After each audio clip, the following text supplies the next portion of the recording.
Hey everyone, welcome back to the channel. In today's video, we're going to talk about how to negotiate loan terms via Lendio lenders. Negotiating loan terms can save your business money and improve repayment flexibility. Here's how to approach it through Lendio.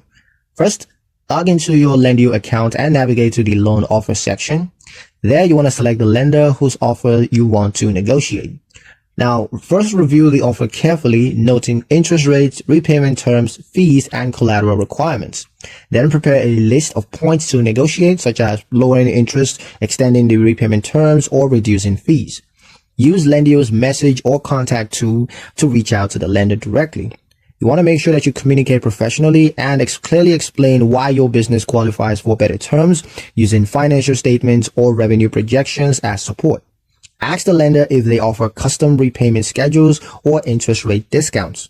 Review any reverse terms carefully before accepting, and you want to ensure that all agreed upon changes are documented in writing. Once satisfied, accept the offer through Lendio and proceed with funding. Negotiations can increase affordability and make repayments more manageable. And that's pretty much it for the video, guys. Hope you liked it. Hope you found the information here useful enough. If you did, like, share, and subscribe for more helpful tutorials. Thank you guys for watching, and I'll see you in the next one.